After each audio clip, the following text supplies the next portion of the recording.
Hey guys, welcome to Pajama Let's Play. I'm Michelle, host of Pajama Let's Play, where we talk all things Kingdom Hearts. Today I'm going to be doing another episode of the Small Channel Showcase, specifically featuring the channel NextGenNovelist and his video on the fate of Xehanort's classmates. But before we get into all that, make sure to like, share, subscribe, ring the bell. You can follow me on Twitch, check out my Patreon. All of those things are in the description box down below. So, as I said before, we're diving into the channel NextGenNovelist and his video about the fate of Xehanort's classmates, linked here. Seems like a good time to cover a Dark Road theory, so let's get into it. Now that Union Cross is finished, all eyes should be turning towards Dark Road, the sort of sequel to this Age of Fairy Tales storyline.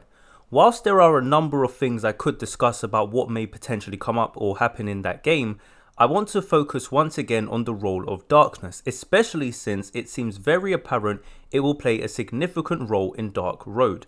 In terms of what role it will play, well, I believe that role will be very closely linked with the fate of Xehanort's 4 classmates, but maybe also the bequeathing of the no-name Keyblade. If the title of this game wasn't enough to give away the fact that darkness will be a big focus, then perhaps its protagonist being the primary antagonist of the previous saga would get the point across. We are basically following Xehanort through what is essentially a villain origin story, and when it comes to antagonists and villains, it's quite typical for them to have a tragic backstory, a sort of tormented past that shaped them into the deadly dark antagonist that threatens our protagonist. A villain origin story's purpose is to show us not only how that happened, but usually to allow us as the audience to relate to them and consequently sympathize with them more than we may have prior. Now, the reason why I mentioned this is because, as I said, these stories usually have some sort of key tragic event that acts as the turning point for the character that leads to villainy. In the case of Dark Road, what would be a real good way of creating some tragedy? Well, the death of Xehanort's classmates, of course, but even more tragic, their death by his hands. Now, we already know. Okay, pausing it there. So this actually does touch on some things I've been speculating about privately anyway. I think it makes perfect sense that Xehanort would end up being the reason his classmates are gone. And given that he and Ericus, pulled away from everyone in the Dark Road episode we've already seen, I think Ericus is probably also going to have something to do with that. And that the two of them together are going to cause whatever this tragedy is. So, just my 2 cents. But let's continue and see what his are. First episode of Dark Road that something tragic is certainly going to happen, as there are 4 graves marked by flowers, and we can clearly see that Xehanort has 4 classmates. So ever since we saw that scene, it was a natural conclusion to assume that all 4 would perish, especially since to our knowledge none of them appear later in the timeline, and of course in this specific scene they're not present, whereas Ericus and Xehanort are. And given the fact that Xehanort is the one kneeling by their graves and putting a flower down and looking quite solemn, it seems fair to assume it's the graves of his classmates. But none of that explains why I'm suggesting that they might be struck down by Xehanort himself. Well, there's a number of reasons. Besides the simple fact that Xehanort is going to become the sort of person who clearly has no issue striking down others, and the fact that he has to do something in the course of this story to show us why he becomes the villain, there's also the new information we have now from the Union Cross ending. We have 4 graves, 4 classmates, and 4 darknesses. We now know that the Master of Masters planned for all 13 darknesses to be placed in specific places so they could later be defeated. Okay, pausing there again. So I didn't even consider the 4 darknesses part of this. So that's intriguing. I'm really excited to see where he goes with that. Anyway, just wanted to pause to point that out. So let's keep going.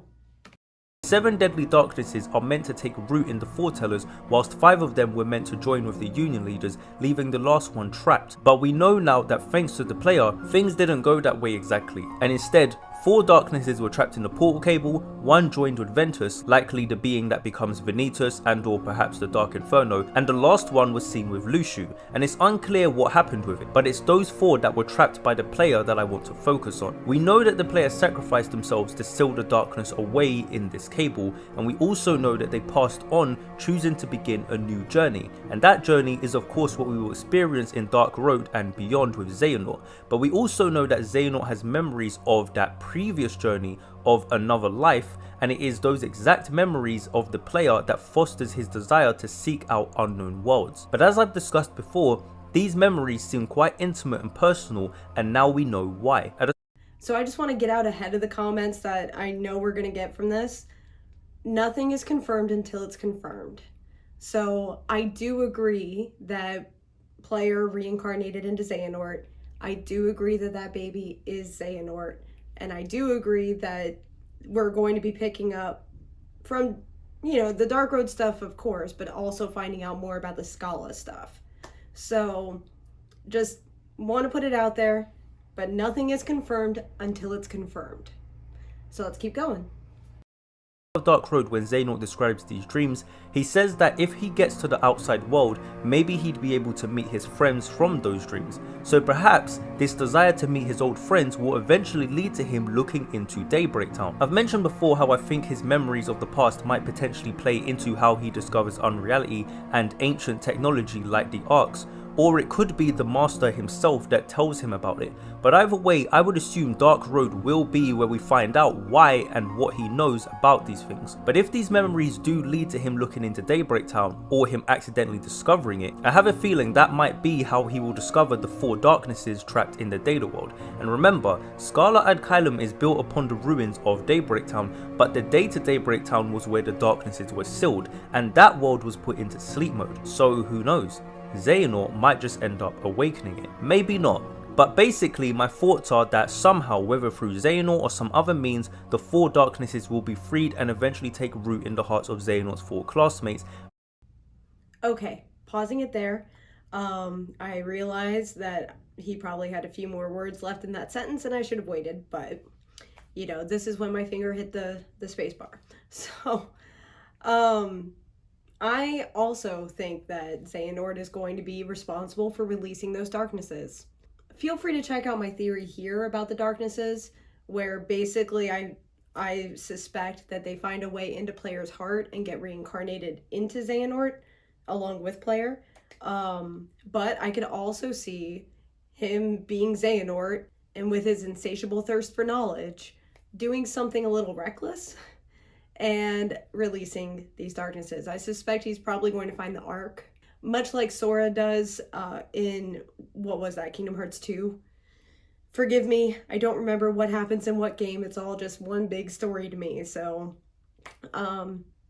anyway, I could see Xehanort finding the Ark and therefore finding out about the Datascape and therefore letting the darknesses out. So, I think that makes perfect sense.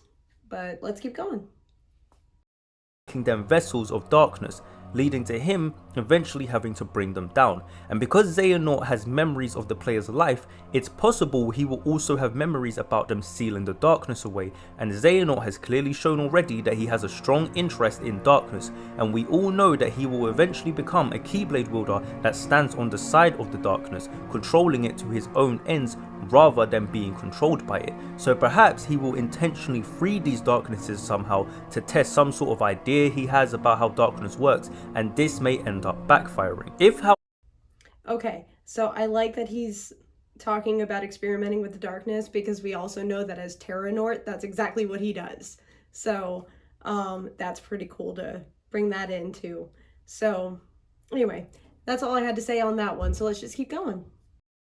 This isn't the case. I still think it's possible that Xehanort's memories of the past will play into him looking into certain things, and perhaps that's how he meets the Master. Maybe he'll tell the Master about these dreams that he's been having, and the Master will put two and two together, which would be a really cool thing to see, I'm sure.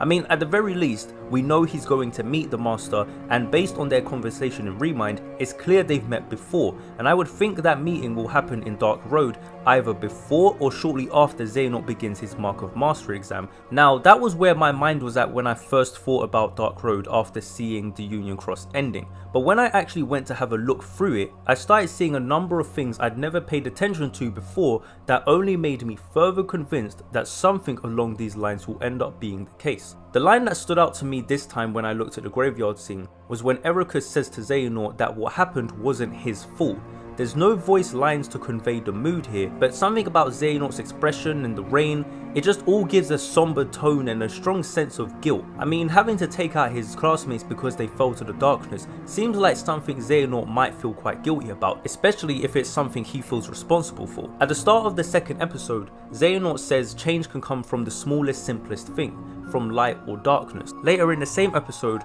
Hermod points out that a threat stronger than any Heartless is the darkness inside people's hearts. Then there's the very odd flashback to Union Cross where Brain is saying that darkness can hide anywhere, even inside someone. But the part in this scene that really stood out for me was this part here where Ericus and Xehanort have a talk amongst themselves. And Xehanort asks if darkness can burrow so deep into someone's heart that they don't even know it's there. Ericus... So pausing it there, I like that he pointed that out, because we found out in the Union Cross finale that that's exactly what happened to the Foretellers.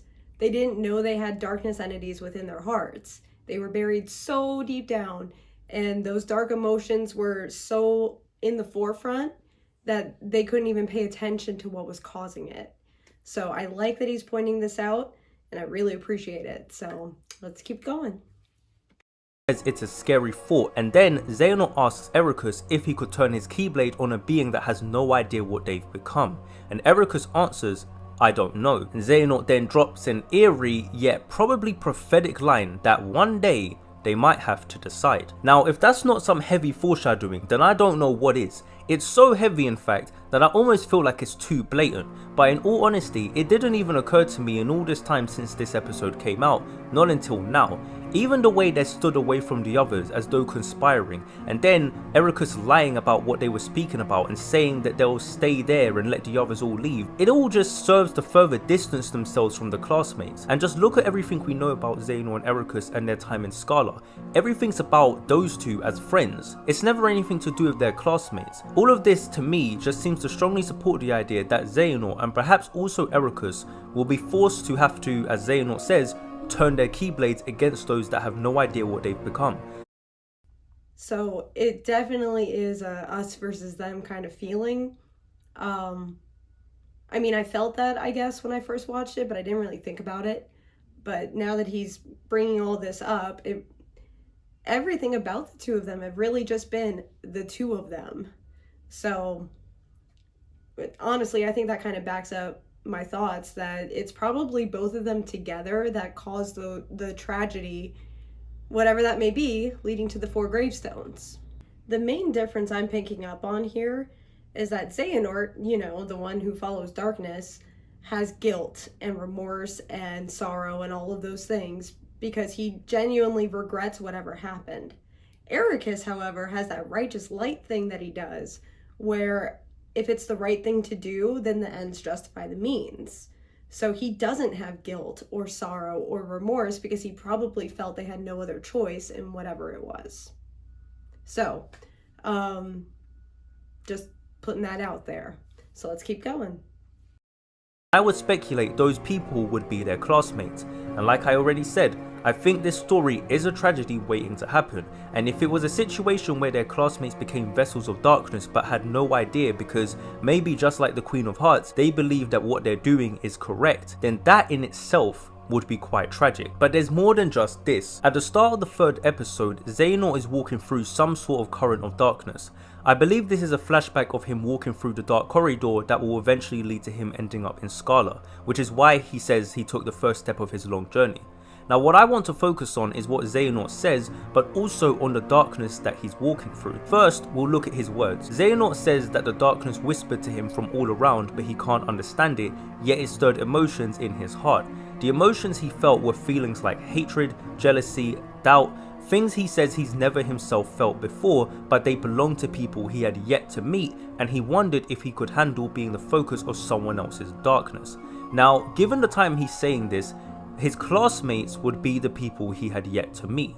Now, why would his classmates feel hatred, jealousy, or doubt? Well, like I said already, Xehanort and Ericus are clearly distancing themselves from their classmates, and if you look at some of the conversations between them, like when they asked them what they're talking about, or like when Erd asked them why they wanted to stay on their own and insists that they tell her, all of these little things that make them seem like they're conspiring would be the types of things that might create some doubt amongst their classmates, and I'm sure in the future episodes we'll see where the jealousy and hatred may be coming from. Now, in addition to all of that, that is exactly what the Master of Masters did to the foretellers to make sure their hearts would actually harness the darkness and keep it bound.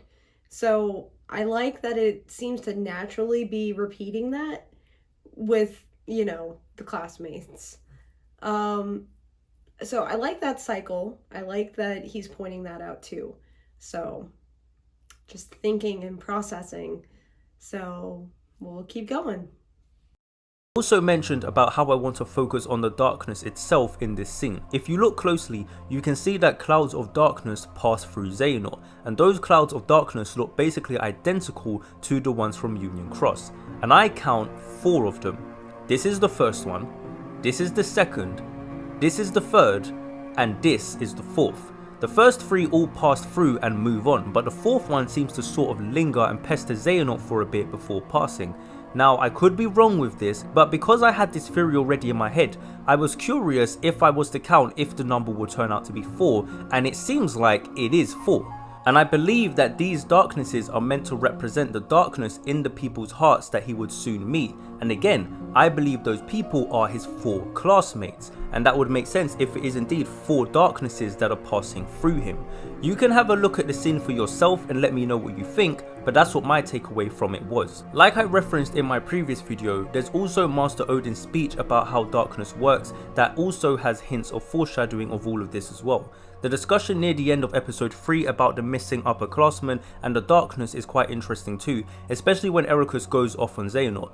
Then there's the bolder scene where he worries about his sister and how she'll be lost to darkness. This scene is interesting because it implies there's something off about the Mark of Mastery exam that they've been sent on, and I want to address this to tie it into my final point for this theory. Okay, so before he gets into his final point, I personally have not gone through and counted how many darknesses there were in that. But in his re-showing of it, I counted only 4. So if anyone counts more than that, or, well, no, I definitely saw 4. So if you saw more than 4, let me know in the comments. Otherwise, you know, those could be the 4 from the Datascape, maybe. So, but yeah, I don't know how they would have gotten to the classmates. So if y'all have any theories on that to really flush this out a little more, let me know in the comments because I'm super interested. So, okay, let's let him get into his final point. Upperclassmen were partaking in their Mark of Master exam, which we know is an exam set by a Keyblade Master. The only Master we've seen so far is Master Odin. What's interesting though is that Xehanort's class is sent to look for the missing upperclassmen instead of people who rank higher than them, and this is clearly a very dangerous mission. If upperclassmen have gone missing and maybe couldn't handle the situation, why would Master Odin think that Xehanort and his class would be able to handle it then? Right? I have asked that exact same question to myself. Like, why would you send the lower classmen to go find the missing upperclassmen? That makes no sense. So, although now I'm starting to think that the upperclassmen are safe somewhere, and this is just, I don't know, training or something for their Mark of Mastery for the lower classmen. I don't know. But yeah, that's super sus to me. So anyway, let's keep going. Like Ericus says to Boulder, it sounds like the upperclassmen weren't all expected to make it back from this test. So with all that being said, I'm going to tie this into a theory that's been floating around ever since we saw No Name hanging up in that classroom. Yeah, it's possible that Master Odin is Luciu. Now assuming that's the case, what exactly would be his motive for sending Xehanort's class to look for the missing upperclassmen? Simple, to determine the chosen one, the scapegoat that will wield No Name. Now we know based on the secret reports that Luciu is waiting for that person to appear, and we know that Xehanort will eventually be the one to end up being that chosen person. Luciu did not pass No Name to Brain or any of the other Union leaders, but he will eventually give it to Xehanort, or perhaps Xehanort will get it off of him in some other way. But if he is Master Odin, or really just a master of any sort in Scala, he would be perfectly positioned to use all of this as a way of testing which of these wielders can not only be devoted to darkness, but actually harness and control it so they can fulfill the prophecy. Again, No Name is in the classroom, so how did Master Odin get a hold of it if he isn't Luxu? Because again, Luxu didn't seem willing to pass it to a union leader like he was supposed to, and how else would Xehanort get it? He's going to become Master Xehanort at some point, and that will be after completing his Mark of Mastery exam. I think receiving No Name from his master as a sort of reward for being able to overcome the darkness would fit very well with what we all know so far. Even if Luxu isn't Master Odin, I wouldn't be surprised if he's not still behind all of this in some way and was just observing from afar. There's other little details I could point out in just these 3 episodes, but let's just say I can see a lot of potential for these classmates to turn against Xehanort and Ericus. I think it wouldn't be too dissimilar to how the foretellers all had feelings of jealousy and doubt amongst themselves, and that led to them also clashing. If things play out in any way similar to what I've suggested here, I think it will do a good job of showing us some of the hard choices that Xehanort would have had to make and give him a motivation for wanting to learn about how to control the darkness, because he would have had to witness the consequences of not being able to control it with his classmates. It might also further demonstrate to us why Ericus hates the darkness so much, and we did see that he was willing to strike down his students, so we know that eventually he will grow into becoming the kind of person that is able to strike down those close to him if he believes that they are afflicted with darkness. There's still more I could say, but I think I've covered the main points and got the idea across. This dark road that Xehanort is taking is certain to be filled with a great amount of tragedy and trauma that will no doubt give rise to the grand antagonist that we've come to know as Master Xehanort. But I could end up being completely wrong on all of this, and it may turn out that this isn't the case at all, but who knows, some of what I'm saying here might be correct, or perhaps it will be completely wrong. But as Xehanort would say, well, it's just a theory.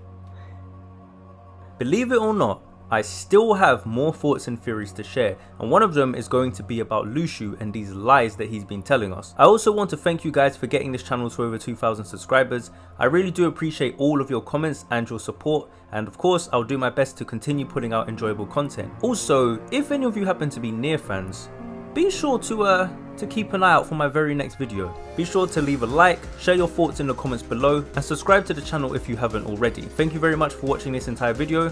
My name is NextGenNovelist, and that's all I've got to say, and I'm out. Peace.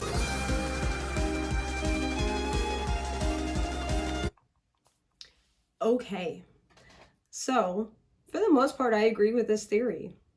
Honestly, I think it further backs up the theory I got inspired with while watching this, that the two of them are equally responsible for whatever tragedy leads to 4 new graves. And honestly, with how cyclical everything is, both in real life and in Kingdom Hearts, I noticed how many other gravestones there are that we just weren't paying attention to. And yes, it could be a normal cemetery, but they could have also instituted another Keyblade War. Or maybe narrowly avoided one, maybe? I don't know. Maybe I'm, overreaching on that, but either way, I like this theory. I definitely think he's onto something, and I absolutely agree that, but in order for Dark Road Xehanort to turn into the Xehanort we're used to, he's going to have to go through some tragedy and trauma. You don't become the main antagonist for no reason, especially since, as we saw in Remind, he chose to be the antagonist. He chose to play that role because someone had to. So, yeah, I think Dark Road is definitely going to show us what brings out the darkness in Xehanort and why he's willing to do anything to try to make his world better, or at least better in his perspective. But let me know what you think in the comments down below. Also, if you know of any small channels, i.e. ones that are under 5,000 subscribers and have at least 10 videos devoted specifically to Kingdom Hearts theories, let me know.